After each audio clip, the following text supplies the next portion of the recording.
তাহলে তুই কি আমাকে ভালোবাসিস? এতদিন ধরে কি তুই বুঝতে পারিসনি? কথাটা শুনে খুব শান্তি পেলাম।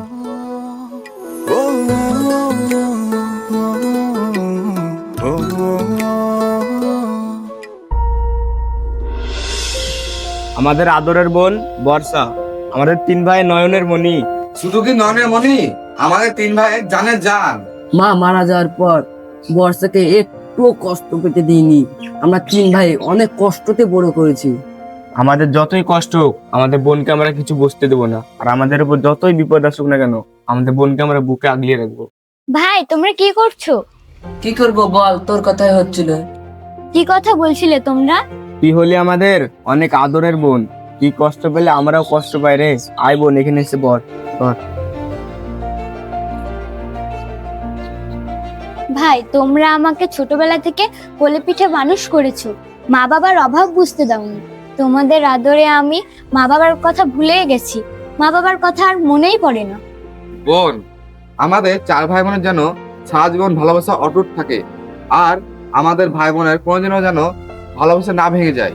তোমরা আমার সামান্য ভুলে আমাকে ভুলে না যাও, আমাদের ভালোবাসা যেন না ভাঙে। বোন, আর যাই করিস আমাদের মনে কখনো কষ্ট দিস না। ভাই আমি যদি কোনো ভুল করি আমাকে ছোট বোন হিসাবে ক্ষমা করবে তো? তুই হলে আমাদের 3 ভাই নয়নের মণি, তোকে না ক্ষমা করলে কাকে করবো বল?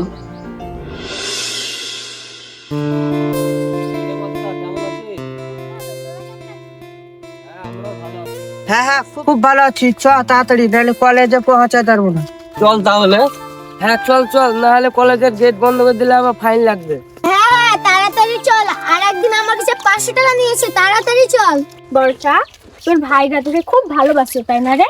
হ্যাঁ খুবই ভালোবাসে। দেখিস বর্ষা, তুই এমন কাজ করে বসিস না, তাহলে তোর ভাইরা তোর উপরে ক্ষুব্ধ হয়ে বসে।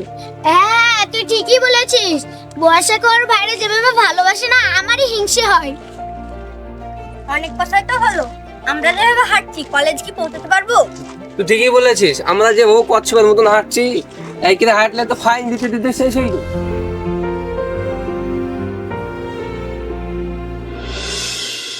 ভালোও লাগছে না, আনিয়া আমার চিনি তানিয়া আমার চিনি, একা একা বসে থাকতে কি ভালো লাগে? কিরে বর্ষা, একা একা বসে আছিস? কি করব, বসে আছি। আনিয়াও আসেনি, তানিয়াও আসেনি, আবার মদিনাও আসেনি, রায়হান রিয়াজ আসেনি। না, ওরা কেউ আসেনি। মইনুল, তুই কদিন ধরে কি বলবো বলবো বলছিলি, কি বলবি?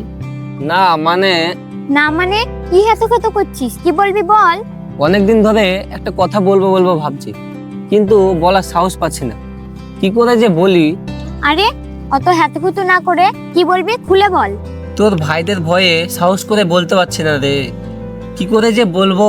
আরে যেটা বলবি তাড়াতাড়ি বল, অত বকিস না। তাহলে কথাটা বলেই ফেলি, আমি না তোকে অনেকদিন থেকে ভালোবাসি।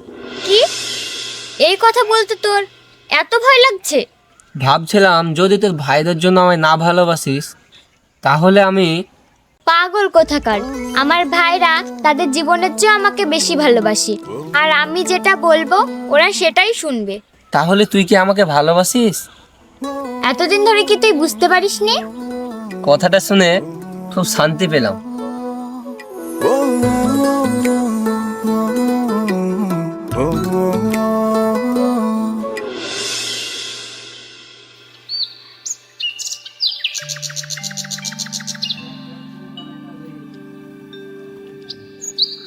কি গো, সব কি করছো? ভালো আছো তো? হ্যাঁ চাচা, ভালো আছি। আসেন বসেন। আচ্ছা। হ্যাঁ চাচা, কিছু বলছেন নাকি? না বলতাম তো, তোমাদের সঙ্গে একটু দরকার ছিল। কি দরকার? মানে কি চাচা মানে মানে করছেন, বলেন। বলছি, বর্ষাকে কিন্তু খুব ভালো লাগে আমি, তো মনে করছি আমার বাড়ি বৌমা বানিয়ে নিয়ে দেবো মনে করছি, তুমি যদি কোনো আপত্তি না করে। মানে ঠিক বুঝলাম না। মানে বলছি, তোমরা তো 3 ভাই, এতদিন ধরে তোমার বোনের দায়িত্ব পালন করলাম, তো বাপ হিসাবে আমাকে এবার একটু পালন করতে দাও। আমার মইনুলের সঙ্গে মনে করছি বর্ষার বিয়ে দেবো। চাচা কিন্তু। কোনো কিন্তু না। আমাদের বাপ মামারা বোন অনেক কষ্টে মানুষ করেছি, ও যেখানে ভালো থাকবে আমরা সেটাই করবো। বর্ষা, ও বর্ষা, শুনতো এখানে? কি ভাই কিছু বলছিলে? কি আর বলবো বল, তুই কবে কবে বড় হয়ে গেছিস, আমরা কেউ বুঝতে পারিনি। মানে? মানে তুই যে একজনকে পছন্দ করিস, আমাদেরকে কই একদম জানি না? আমরা কি তোর কাছে এতই খারাপ? না ভাই, ভয়ে বলতে পারিনি। তখন যদি তোমরা রাগ করো। আমরা বাঘ না ভাল্লুক যে তোকে খেয়ে ফেলবো? না মানে যা আবার হয়ে গেছে, এখন একটা দিন খান দেখে ওদের 4 হাত এক জায়গায় করে দাও। ঠিকই বলেছেন চাচা। বর্ষা, তাহলে তুই আমাদের ভয় করেই ছাড়বি? কি যে বলো না ভাই।